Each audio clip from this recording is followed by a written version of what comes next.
بالله من الشيطان الرجيم. بسم الله الرحمن الرحيم. يا أيها الذين آمنوا قوا أنفسكم وأهليكم نارا وقودها الناس والحجارة عليها ملائكة غلاظ شداد لا يعصون الله ما أمرهم ويفعلون ما يؤمرون. وقال الله تبارك وتعالى: المال والبنون زينة الحياة الدنيا والباقيات الصالحات خير عند ربك ثوابا وأملا. قال النبي صلى الله عليه وسلم: ما من مولود إلا يولد على الفطرة فأبواه يحودانه أو ينصرانه أو يمجسانه. رواه البخاری. بزرگوں، عزیز بھائیوں اور محترم حاضرین، حمد و صلوات کے بعد میں نے ایک آیت کریمہ تلاوت کی. اس میں اللہ تعالیٰ ارشاد فرماتے ہیں کہ مال اور اولاد دنیا کی زیب و زینت ہے اور باقی رہنے والی وہ نیکیاں ہیں جو اللہ تعالیٰ کے پاس تمہارا ذخیرہ ہوں گی، وہ سب سے بہترین چیزیں ہیں، ثواب کی حیثیت سے اور اجر کے اعتبار سے بھی. حضرات، یہ خطبہ اصلاح معاشرہ کے تحت 5واں خطبہ ہے جو اصلاح معاشرہ کے تحت آتا ہے. اس سے پہلے ہم نے اصلاح معاشرہ کی اہمیت اور اس کی فضیلت پر اور اس کی اہمیت پر آپ کے سامنے باتیں رکھی تھی.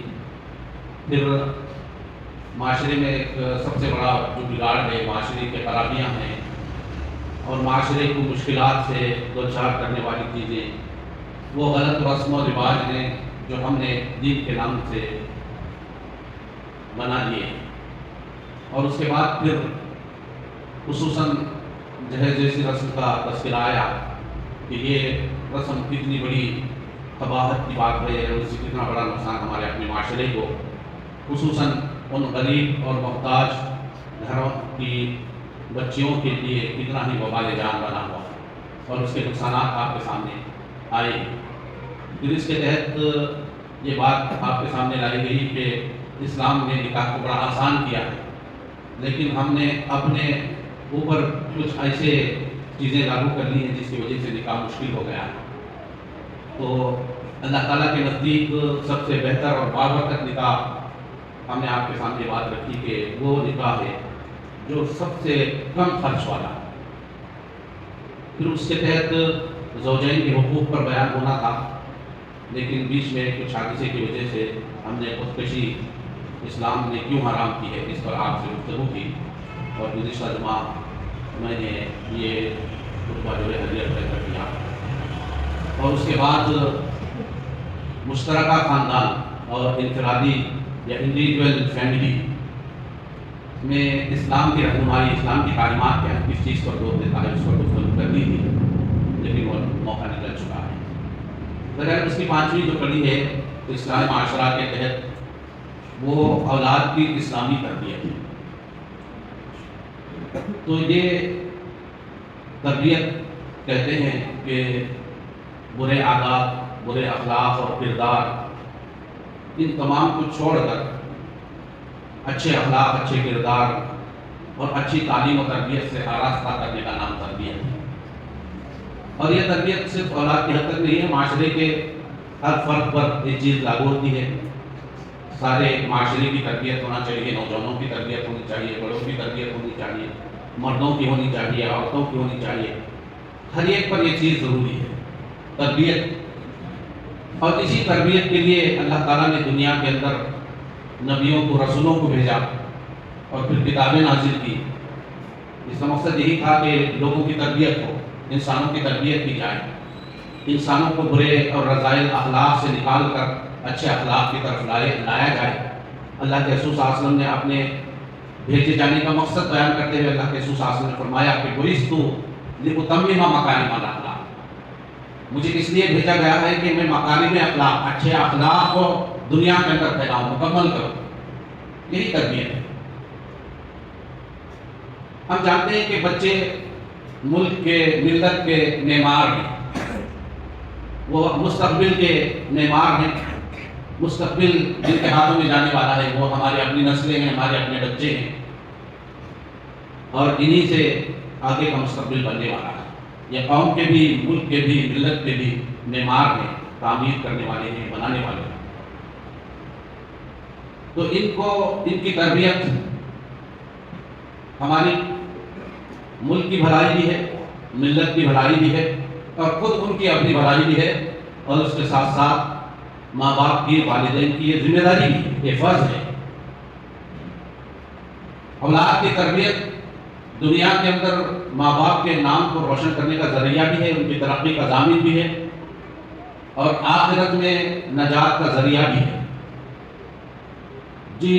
جن اولاد کی تربیت کی جاتی ہے، اچھی تعلیم دلائی جاتی ہے، وہ بچے آگے چل کر ماں باپ کے بھی دل کا سکون اور قلب کا قرار بنتے ہیں، آنکھوں کی ٹھنڈک بنتے ہیں، اور بڑھاپے کا سہارا، بڑھاپے کا ٹیکا بنتے ہیں، اور وہ بچے آگے چل کر ماں باپ کی خدمت گزار، اطاعت شعار، فرما بردار بنتے ہیں۔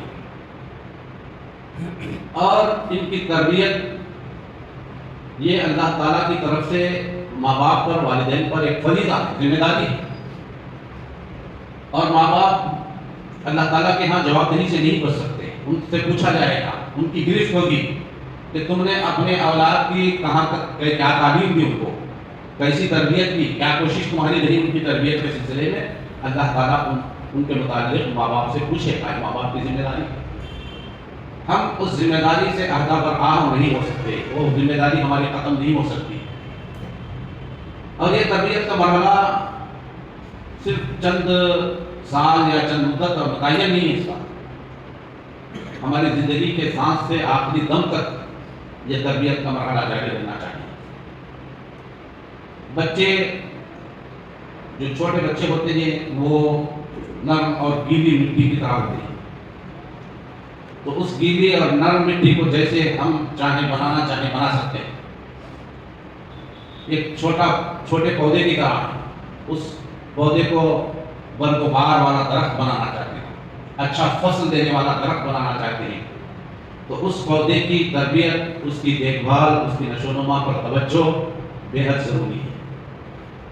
تو یہ بچے آگے چل کر ایک پھلدار درخت بنے، اس کے لیے ماں باپ کو فکر کرنی چاہیے، ان کی تربیت پر، ان کی تعلیم پر توجہ دینی چاہیے۔ اسلام نے بڑے واضح انداز میں اور بڑے مفصل انداز میں، بڑے اچھے انداز میں ہمارے سامنے اولاد کے حقوق بیان کیے، اولاد کے سلسلے میں والدین کی ذمہ داریاں بتائیں۔ تو اس میں اسلام نے سب سے پہلے یہ بات بتائی کہ اولاد کا سب سے پہلا حق یہ ہے کہ ماں باپ جو بننے والے ہیں، تو ان کو چاہیے کہ وہ سب سے پہلے زوجین کا انتخاب، لڑکا ہے تو لڑکی کے انتخاب میں، اور لڑکی ہے تو لڑکے کے انتخاب میں دینداری کا خیال رکھیں۔ اس لیے کہ نکاح 4 بنیادوں پر انسان کرتا ہے دنیا کے اندر۔ تنکح المرأۃ لأربع، لمالها، مال کی بنیاد پر، کسی کے پاس مال و دولت ہے، اچھی مال والی ہے لڑکی، مالدار گھرانے سے ہے، ولحسبها، اور اس بنیاد پر کوئی نکاح کرتا ہے کسی لڑکی سے کہ بڑی اچھے خاندان کی، بڑے خاندان کی ہے، بڑے گھرانے میں نکاح کر رہا ہوں، بڑی گھرانے کی لڑکی سے نکاح، یہ ایک بنیاد ہوتی ہے۔ ولی جمالها، اور یہ بنیاد ہوتی ہے کہ عورت بڑی خوبصورت ہے، اس کے پاس مال نہ ہو، وہ حسب نسب والی نہ ہو، لیکن خوبصورت ہے، تو خوبصورتی کی بنیاد پر فرشتہ ہو کر آدمی اس کی خوبصورتی کی بنیاد پر نکاح کرتا ہے کہ بڑی اچھے خوبصورت عورت، اس سے نکاح کیا جائے۔ چوتھی اور آخری وجہ اللہ کے رسول صلی اللہ علیہ وسلم نے بتائی کہ ولدینہا، کوئی آدمی کسی عورت سے نکاح کرتا ہے، نکاح کا پیغام دیتا ہے، نکاح کرنا چاہتا ہے، اس لیے کہ وہ دیکھتا ہے کہ وہ عورت بڑی دیندار ہے، با اخلاق ہے، با کردار ہے۔ اللہ کے رسول صلی اللہ علیہ وسلم نے فرمایا پہلی 3 چیزیں کوئی حیثیت نہیں رکھتی۔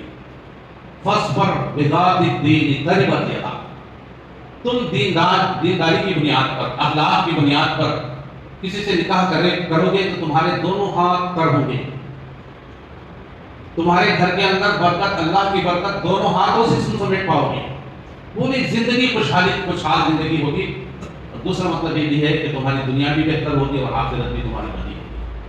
تو اللہ کے رسول صلی اللہ علیہ وسلم نے فرمایا کامیاب نکاح وہ ہے جو کسی عورت سے اس لیے نکاح کیا جائے کہ وہ بڑی دیندار ہے، بااخلاق ہے، باکردار ہے۔ آج تو معاشرے کے اندر یہ چیزیں دیکھی نہیں جا رہی، اچھے دیندار گھرانے کے لوگ بھی ان کو ان کے پیش نظر کچھ اور نہیں ہوتا ہے، دنیا ہوتی، بیک گراؤنڈ دیکھا جاتا ہے، مال دیکھا جاتا ہے، خوبصورتی دیکھی جاتی ہے۔ تو یہ کوئی کامیابی کی ضمانت چیزیں نہیں ہیں۔ اللہ کے رسول صلی اللہ علیہ وسلم نے فرمایا کامیابی چاہتے ہو، دنیا کے اندر بھی سکون چاہتے ہو، اپنے گھر کو جنت زار بنانا چاہتے ہو، جنت کا گہوارہ بنانا چاہتے ہو، پررس زندگی گزارنا چاہتے ہو، تو دینداری کی بنیاد پر نکاح کرو۔ تو بہرحال ماں باپ کی پہلی ذمہ داری اولاد کے سلسلے میں یہ ہے کہ دونوں دین کی بنیاد پر جوڑے کا انتخاب کریں۔ یہ اولاد کا حق بتاتے ہوئے اسلام نے بتایا، ابھی اولاد دنیا میں نہیں آئی، اولاد کی تمنا ہے، آرزو ہے، اور نکاح کا یہ مقصد دنیا میں نسل انسانی کو جاری رکھنا ہے، اور یہ نسل انسانی کو جاری رکھنے کا واحد اور صحیح اور پاکیزہ طریقہ نکاح ہے۔ تو اللہ تعالیٰ نے ہمیں بتایا کہ اولاد صحیح اولاد چاہتے ہو تو دینداری کی بنیاد پر نکاح ہونا چاہیے۔ اللہ کے رسول صلی اللہ علیہ وسلم نے فرمایا اگر کسی کا دیندار بااخلاق انسان کا پیغام آ جائے تو اسے نہیں ٹھکرانا چاہیے۔ اگر ٹھکرا دو گے، انکار کر دو گے کہ وہ غریب ہے، محتاج ہے، بدصورت ہے، کسی اور وجہ سے تم نے اس کو ٹھکرا دیا، تو دنیا کے اندر فساد پھیل جائے گا، برائیاں عام ہو جائیں گی، یہ فساد کا ذریعہ ہے۔ تو دین کی بنیاد پر نکاح کرنا یہ اولاد کا سب سے پہلا۔ اس کے بعد یہ کہا گیا کہ جب ماں حمل سے ہو تو اس دوران ماحول اسلامی ماحول بنانا چاہیے والدین کو، خصوصاً ماں کو اللہ تعالیٰ کا ذکر کرتے رہنا چاہیے۔ اس کا اثر اس کے بچے پر ہونے والا ہے جو اس دنیا میں وجود میں آنے والا ہے، یعنی حمل کے دوران ہی ان باتوں کا خیال رکھنا چاہیے۔ تو ان چیزوں کو جو اسلام نے ہمیں بتایا ہے اگر خیال کیا جائے تو کیا نتائج برآمد ہوتے ہیں، انشاءاللہ میں آپ کو آخری میں بتاؤں۔ تو بہرحال یہ بات بتائی گئی کہ اولاد کا یہ حق ہے، ماں باپ کو اس بات کا خیال رکھنا چاہیے کہ جب دوران حمل اسلامی ماحول بنایا جائے، خاص کر ماں اللہ تعالیٰ کا ذکر اور اذکار میں وہ مشغول رہے، اور پھر جب بچہ جو ہے پیدا ہو جائے تو اس کا ایک اچھا سا نام رکھا جائے۔ اللہ کے رسول صلی اللہ علیہ وسلم سے حضرت ابن عباس رضی اللہ تعالیٰ عنہ روایت کرتے ہیں کہ انہوں نے پوچھا قالوا یا رسول اللہ صلی اللہ علیہ وسلم قد علمنا ما حق الوالد فما حق الولد۔ اے اللہ کے رسول صلی اللہ علیہ وسلم ہم نے والدین کے حقوق تو پہچانے، والدین کے حقوق تو ہمیں معلوم ہے، آپ نے بتا دیا، لیکن یہ بتائیے کہ اولاد کے کیا حق ہیں۔ اللہ کے رسول صلی اللہ علیہ وسلم نے فرمایا کہ یحسن اسمہ ویحسن ادبہ، ان کا اچھا سا نام رکھا جائے اور ان کی اچھی تربیت کی جائے۔ تو بچہ جب پیدا ہو تو ماں باپ کو یہ کوشش کرنی چاہیے کہ ایسے اچھے نام رکھیں، ایسے الگ الگ نام نہیں رکھے جانے چاہیے، اس لیے کہ ناموں کا اثر انسانی زندگی میں ہوتا ہے۔ اس کی مثالیں میں نے اس سے پہلے کسی مدعے میں آپ کے سامنے بیان کی ہے۔ اللہ کے رسول صلی اللہ علیہ وسلم کے پاس ایک صحابی آئے، انہوں نے اپنا نام بتایا، پھر اپنے باپ کا نام بتایا، تو ان کے نام ایسے تھے جسے ہم اردو میں کہہ سکتے ہیں کہ آگ اور شعلہ۔ تو اللہ کے رسول صلی اللہ علیہ وسلم نے فرمایا کہ جاؤ تمہارے گھر پر آگ لگی تھی۔ تو جب سچ مچ وہ واپس پلٹے تو انہوں نے دیکھا کہ گھر کو آگ لگی۔ تو یہ ناموں کا اثر ہوتا ہے، یہ واقعہ احادیث کے اندر نہیں ملتا ہے۔ اور پھر اللہ کے رسول صلی اللہ علیہ وسلم نے فرمایا تدعا باسمائکم واسماء آبائکم، قیامت کے دن اللہ تعالیٰ تمہارے ناموں اور تمہارے باپ داداؤں کے نام، تمہارے باپ کے نام کے ساتھ تمہیں پکارے گا۔ تو نام جب رکھا جائے تو عبداللہ عبدالرحمن، یعنی اللہ کی طرف اس کی نسبت، یعنی اللہ کا بندہ، اللہ کی بندی، اللہ کی غلام، اس طرح کا نام ہونا چاہیے جو عبداللہ عبدالرحمن، امت الرحمن، امت اللہ، ایسا ہوتا ہے۔ یا نہیں تو انبیاء کرام کے نام، مقصد یہ ہو کہ میرا بچہ بھی انہی صفات کا حامل ہو، اس کے اندر وہ صفات ہو جو انبیاء کرام کی صفات ہیں۔ صحابہ کرام کے نام، جو صحابہ کرام نے بڑی بڑی قربانیاں دی، اس دین کی اشاعت اور تبلیغ کے لیے اپنے جانیں لگائی، بہت ساری اچھی صفات، اور قرن اول کے وہ بہترین صفات جن کو اللہ تعالیٰ نے رضی اللہ عنہ و رضوا عنہ کہا، جن سے اللہ راضی ہوا اور جو اللہ سے راضی تھے۔ تو نام رکھتے ہوئے اس طرح کے نام رکھی کہ وہ نام، اس کا اثر، اس کی صفات میرے بچے کے اندر آئے۔ ایسا نہیں کہ، حالانکہ ایسے بہت سارے نام ہیں جو انبیاءوں کے صحابہ کرام ہو سکتے ہیں، لیکن ان کے پیچھے ان کا بین سطور میں جو مقصد تھا کہ کوئی اور شخصیت تھی، تو ظاہر بات ہے کہ وہی پرتو، وہی عکس ہمارے بچوں کے اندر نظر آئے گا۔ جیسے آج بھی ہم سلمان، عمران اور اس طرح کے جو نام ہیں، ہم جانتے ہیں کہ وہ ہمارے اس معاشرے کے ہیرو بنے ہیں، ان کے نام ہیں، حالانکہ نام اپنی جگہ صحابہ کے ہیں، انبیاء کے ہیں، لیکن ہم نے نام رکھتے ہوئے ہمارے پیش نظر ہمارا مقصد، ہمارا مدعا یہی تھا، تو ہمارے بچے بھی وہی بنے۔ اگر ہمارے پیش نظر وہ انبیاء کی صفات ہوتی اور اولیاء کی صفات ہوتی، صحابہ کرام کی صفات ہوتے، ان کے اندر کیا خوبیاں تھی وہ پیش نظر ہوتا، تو یقیناً ہمارے بچے بھی اس طرح کے کردار اور اخلاق کے انسان ہوتے۔ تو بہرحال والدین کا یہ فرض ہے، ذمہ داری ہے، اور بچوں کے حقوق ہیں کہ ان کے اچھے سے نام رکھا جائے، ان کی اچھی تعلیم اور تربیت ان کی جائے۔ اللہ کے رسول صلی اللہ علیہ وسلم نے فرمایا ما نحل والد افضل من ادب حسن۔ والدین کی طرف سے اولاد کے لیے بہترین تحفہ، بہترین ہدیہ، بہترین چیز اگر کوئی دی جا سکتی ہے تو اچھی تربیت اور تعلیم کے سوا کوئی بڑا تحفہ اور کوئی بڑی چیز ان کے لیے نہیں ہو سکتی۔ بہترین تحفہ بچوں کے لیے ان کی اچھی تعلیم اور تربیت ہے، یہ اللہ کے رسول صلی اللہ علیہ وسلم نے فرمایا۔ یہ آیت جو میں نے بھی آج خطبہ جمعہ میں پڑھی، ہر جمعہ میں یہ سننے میں ملتی ہے اکثر و بیشتر، یا ایھا الذین آمنوا قوا انفسکم واہلیکم نارا، اے لوگوں جو ایمان لائے ہو اپنے آپ کو اور اپنے اہل و عیال کو، اہل و عیال سے اپنے اولاد ہے، اپنی بیوی بچے ہیں، اور گھر میں رہنے والے ہمارے جو ماتحتین ہیں، معمولین سب داخل ہیں۔ تو اللہ تعالیٰ نے فرمایا کہ جو اے لوگوں جو ایمان لائے ہو اپنے آپ کو اور اپنے اہل و عیال کو، اپنی بیوی کو، بچوں کو، گھر میں رہنے والوں کو، تمام کو دوزخ کے ایندھن سے بناؤ، اس دوزخ کے ایندھن سے جو انسانوں اور پتھروں سے دہکائی جائے، یعنی اس آگ کا اندازہ ہم کر سکتے ہیں جو پتھر جس میں دہک رہے، پتھر سلگ اٹھے، پتھر کے ذریعے سے آگ بھڑک رہی ہو، تو اس آگ کی شدت ہم محسوس کرتے ہیں۔ تو اللہ تعالیٰ نے کہا کہ جہنم کی آگ جو ہے پتھروں سے بھڑکائی گئی ہوگی، تو اس جہنم کے ایندھن سے اپنے آپ کو بھی بچاؤ، اپنے اولاد کو بھی بچاؤ۔ یہ بات اللہ کے رسول صلی اللہ علیہ وسلم نے بتائی۔ تو یہ تبھی ممکن ہے جب ہم اپنی اولاد کی تعلیم اور تربیت اسلامی نہج پر کریں۔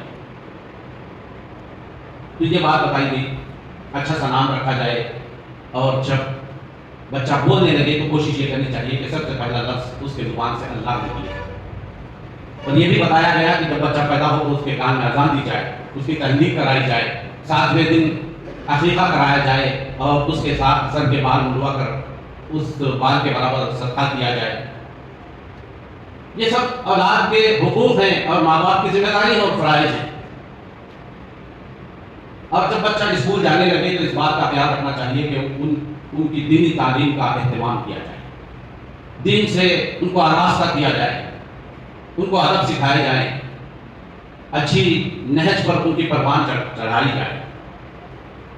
اور اسی طرح جب بچے کالج اور یونیورسٹیوں میں داخلہ لیں تو بچوں کے اندر حلال اور حرام کی تمیز پیدا کی جائے، اس لیے کہ یہ ایسا پیریڈ ہے، ایسا وقت ہے عمر کا کہ ذرا سی غفلت انسان کے اندر، انسان کی زندگی کے اندر زہر گھول دینے کے لیے کافی ہے۔ اور جہاں اس کا صحیح رخ پر جانا ممکن تھا، وہ عین ممکن ہے کہ ہماری کوتاہی، ہماری غفلت کی وجہ سے بچہ غلط نہج پر، غلط راستے پر پڑ جائے۔ تو ایسے وقت میں ان کے سامنے اسلامی تعلیمات، حلال اور حرام کی تمیز، اچھے اور برے کی تمیز ان کے اندر پیدا کی جائے، اور ان کے اوپر نگاہ رکھی جائے، ان کے ملنے جلنے والوں پر نگاہ رکھی جائے، ان کے دوست احباب پر نگاہ رکھی جائے۔ بچہ جب باہر نکلے، گھر کے باہر نکلے، تو ماں باپ کو اس بات کا خیال رکھنا چاہیے کہ میرے بچے کے دوست احباب کون ہیں، کس کے ساتھ اس کی دوستیاں ہیں، یاریاں ہیں، کس کے ساتھ اٹھنا بیٹھنا ہے، کس کے ساتھ کھیلنا کودنا ہے۔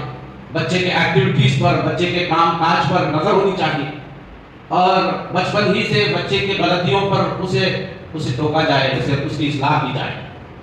اب اگر اصلاح نہیں کی جائے گی تو آگے چل کر وہ ڈھیٹ ہو جائے گا، اور ان غلطیوں کو صحیح سمجھ کر اس کو اپنانے لگے گا۔ اس لیے بڑی حکمت اور پیار کے ساتھ اسے سمجھانے کی بات کریں، اس کے آداب بھی سکھائے گئے کہ بچے کو غلطی پر ٹوکا جائے، ڈانٹ ڈپٹ کی جائے، مار کے علاوہ کوئی اور سزا اس کے لیے منتخب کی جائے، مارا بھی جا سکتا ہے وقت، اس کے لیے بڑی حکمتیں بتائی گئی، افراط اور تفریط سے اوپر اٹھ کر اعتدال اور توازن کی راہ بتائی گئی۔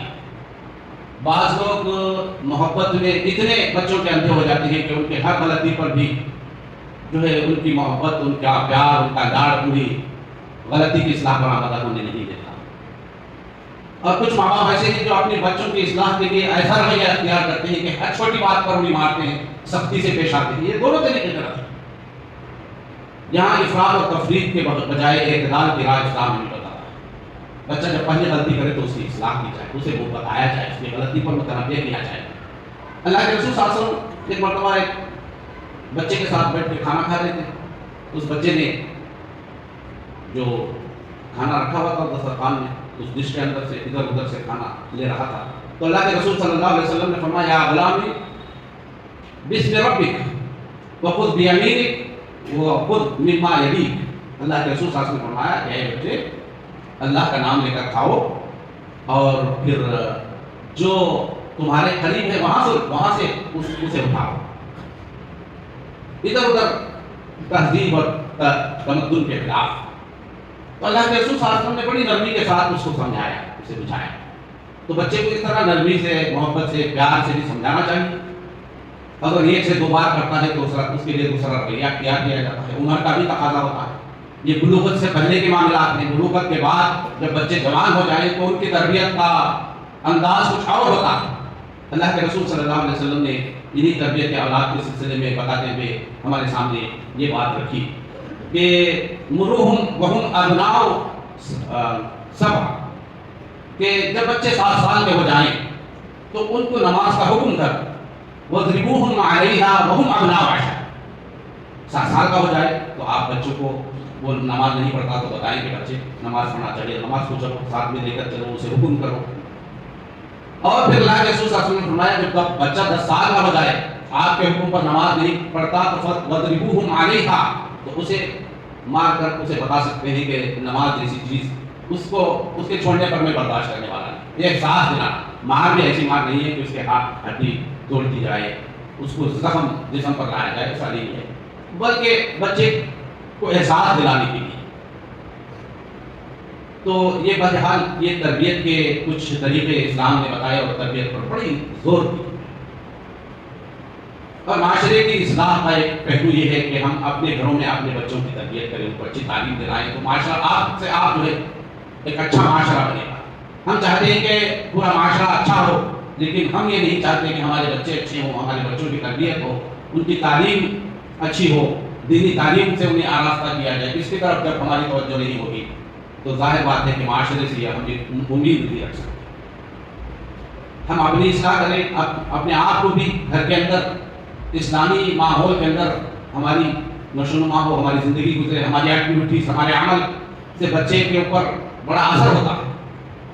تربیت اولاد میں یہ بھی بتایا گیا کہ ماں باپ اپنے بچوں کے سامنے ایسا ماحول کریٹ نہ کریں، ایسا ماحول نہ بنائیں کہ جس کی وجہ سے اس کے اوپر غلط اثرات ہیں، یعنی میاں بیوی آپس میں لڑتے رہیں، جھگڑتے رہیں، تو ظاہر بات ہے کہ آنے والے ہمارے جو بچے ہیں وہ اچھے اخلاق اور کردار کے انسان نہیں بن سکتے۔ اگر ہم چاہتے ہیں کہ ہمارے بچے بااخلاق ہوں تو ہمیں چاہیے کہ ہم آپس میں بھی اس طریقے کے رویے کے ساتھ رہیں جو اسلام ہمیں تعلیم دیتا ہے۔ اس کے بعد اہم چیز جو آج کے اس ماڈرن دور کے اندر بہت ساری ٹیکنالوجی میں زمانے نے ترقی کر لی ہے، تو اسمارٹ فون بھی ہمارے زندگیوں پر بڑا اثر انداز ہوا ہے۔ بڑے بھی اس سے متاثر ہو رہے ہیں، اور صحت کے اعتبار سے بھی اس کے بڑے مضر اثرات محققین نے، اطباء نے، ڈاکٹروں نے بتائے ہیں کہ اسمارٹ فون کا جو استعمال ہے، زیادہ استعمال انسان کو نقصان پہنچاتا ہے، بڑوں کو بھی اور چھوٹوں کو تو اس کا بڑا نقصان ہوتا ہے۔ تو اس لیے اسمارٹ فون کے سلسلے میں آج ہمارے اپنے بچوں کے سلسلے میں بھی اس کی طرف توجہ دینے کی ضرورت ہے۔ گھر میں والدین خود جو ہے اس کا بے جا استعمال بچوں کے سامنے نہ کریں، تاکہ بچے بھی اس کا غلط استعمال نہ کریں۔ بچوں کو جو خاص کر 14 سال سے کم عمر کے بچے ہیں، حتی المقدور اس بات کی کوشش ہونی چاہیے کہ اسمارٹ فون سے ان کو دور رکھا جائے۔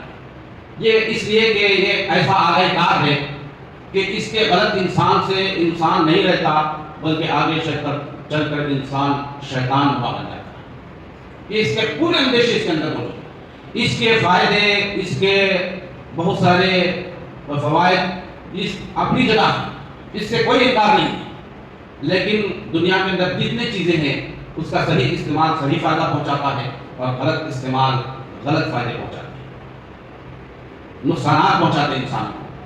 تو اس کے اندر دونوں چیزیں ہیں، دونوں احتمالات یقیناً ہیں۔ ایک طرف وہ علمی طور پر بھی ایک بڑا وسائل فراہم کرتا ہے، ایسے ایپس آ چکے ہیں جو تعلیمی حیثیت سے بچوں کے لیے لازم ہے، تو کوشش یہ کرنی چاہیے کہ اس کا صحیح استعمال بچے کریں، حد تک مقبول جہاں ضرورت ہے اسی وقت کیا جائے، اس پر نگرانی کی جائے، اور کوشش یہ کی جائے کہ لاکر بنایا جائے، ایک باکس گھر کے اندر رکھا جائے جس میں سارے گھر والے اپنے موبائل، ظاہر بات ہے کہ آج یہ گھر کے اندر کئی موبائل، ہر فرد کے پاس، بچے تک کے پاس ایک موبائل فون ہوتا ہے، تو اس طرح ایک باکس بنایا جائے، اس کا ایک روٹین بنایا جائے اور اس کے استعمال کا ایک وقت مقرر کیا جائے، تو اس سے پابندی ہو سکتی ہے۔ اور جب بچوں کو موبائل فون دیا جائے تو اس پر نگرانی کی جائے، دیکھا جائے، یہ احتیاط ماں باپ کے لیے بہت ضروری ہے، ورنہ ہیجانی کیفیت کے اندر مبتلا ہو سکتے ہیں بچے، بلوغت سے پہلے ہی بالغ ہو سکتے ہیں، وہ میجورٹی کو پہنچنے سے پہلے ہی میچور ہو سکتے ہیں۔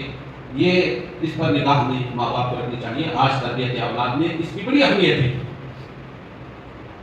اور اس کے ساتھ ساتھ یہ ڈپریشن میں لانے والی چیز ہے، اس کے اسکن پر بھی اثرات ہوتے ہیں، آنکھوں پر اثرات ہوتے ہیں، ذہن پر اس کے اثرات ہوتے ہیں، اس کی جو شعاعیں ہیں وہ انسان کی زندگی پر، انسان کی صحت پر بھی اثر انداز ہوتی ہے۔ یہ فون انسان کی نیند کے اندر بھی خلل انداز ہونے والا ہے، خلل ڈالنے والا ہے، نیند کی خرابی کا باعث بھی بنتا ہے۔ ایسی دلچسپیاں اس کے اندر ہیں کہ اگر بڑے بچے جو بھی اس سے ملوث ہو جائیں، ان کے ہاتھ سے وہ چھوٹنے نہیں پاتے، وہ اس کو چھڑا نہیں سکتے اس سے اپنا ہاتھ۔ تو اس لیے ضروری ہے کہ اس سلسلے میں بھی ہم توجہ کریں، ایک روٹین بنائیں اور اس پر ہماری نگاہ ہو، قطر مقبول اس بات کی ہم کوشش کریں کہ اس سے بچوں کو دور رکھیں، اس کے صحت کے اثرات سے بھی، مضر اثرات سے بھی ہم اپنے بچوں کو بچا سکتے ہیں۔ اس کے ساتھ ساتھ بچوں کو کھیلنے کودنے کے لیے اس کا متبادل دیا جانا چاہیے، جہاں کسی چیز سے ہم بچوں کو روکتے ہیں اس کا آلٹرنیٹیو ہمارے پاس کوئی نہ کوئی متبادل ایسا ہونا چاہیے جس سے بچے ڈپریشن میں نہ ہو اور ان پر ان کے انام و جنو نہ ہو، اس بات کا ہمیں خیال رکھنا چاہیے۔ ایسے بہت ساری بڑی لمبی تفصیلات موجود تھیں، لیکن وقت مجھے اس بات کی اجازت نہیں دے رہا کہ مزید باتیں میں آپ کے سامنے رکھوں، لیکن میں سمجھتا ہوں کہ جہاں تک کہ جو باتیں آنی چاہیے کہ وہ آپ کے سامنے آ گئی مبہم طور پر۔ آپ کو جو ہے پڑھے لکھے لوگ ہیں، سمجھدار ہیں اور اپنے بچوں کے لیے مشفق اور مہربان بھی ہیں، تو آپ اپنے طور سے بھی سوچ سکتے ہیں کہ ہمارے بچوں کے لیے کون سی چیزیں فائدہ مند ہیں، ان کی آخرت کو بنانے والی کون سی چیزیں ہیں، کون سی تعلیم ان کو انسان اور بااخلاق باکردار انسان بنانے والا ہے، یہ ہم سوچ سکتے ہیں۔ تو اس سلسلے میں آپ بھی غور و فکر کریں اور ضرور اس معاملے میں آپ قدم اٹھائیں، پہل کریں، اور اپنے گھر میں جو بھی سرپرست ہیں، والدین ہیں، پیرنٹس ہیں، ان کی ذمہ داری ہے کہ بچوں کو اس سلسلے میں، بچوں کے سلسلے کے جو حقوق ہیں وہ ادا کرنے کی کوشش کریں گے، تو ہمارے گھر جو ہے جنت الما گھر ہوں گے۔ انہی تربیت اولاد کی کے پیش نظر ہم دیکھیں گے کہ تعلیم کے اندر بہت سارے بڑے بڑے سعد بن ابی وقاص جیسے سپہ سالار پیدا ہوئے، جنہوں نے وہ گھوڑے دوڑائے، دست و دست دریا بھی نہ چھوڑے، ہم نے بحر ظلمات میں دوڑا دیے گھوڑے ہم نے۔ یہی تربیت اولاد کا نتیجہ تھا کہ کبھی صلاح الدین ایوبی پیدا ہوئے، کبھی وہ علامہ اقبال جیسے مفکر اور فلاسفر پیدا ہوئے، کبھی الحسنی پیدا ہوئے، کبھی البیرونی پیدا ہوئے۔ تو یہ ان ماؤں کی تربیت کا نتیجہ، ان کی تعلیم سے آراستہ کرنے کا نتیجہ تھی کہ تعلیم اسلام میں ایسے بڑے بڑے نام اور فلاسفر اور محققین اور مفکر اور فلاسفر پیدا ہوئے۔ تو ضرورت اس بات کی ہے کہ ماں کے ہاتھ میں ہے کہ اپنے بچے کو کس طرح وہ بنانا چاہتی ہے۔ یہ ہے، اس لیے ہم کوشش کریں اور اس سلسلے میں غور و فکر کرنے کی ضرورت ہے اور ہمیں پہل کرنے اور اقدام کرنے کی ضرورت ہے۔ اللہ تعالیٰ ہم سب کو اپنے بچوں کے جو حقوق ہیں، جو فرائض ہیں ہم پر، اسے ادا کرنے کی توفیق عطا فرمائے، اور اللہ تعالیٰ سے دعا کریں کہ ربنا هب لنا من ازواجنا وذرياتنا قرة اعين واجعلنا للمتقين اماما، کہ ہمارے بچے آگے چل کر متقیوں کے امام بنیں۔ وما توفیق الا باللہ، وآخر دعوانا ان الحمد للہ رب العالمین۔ جزاكم الله خيرا.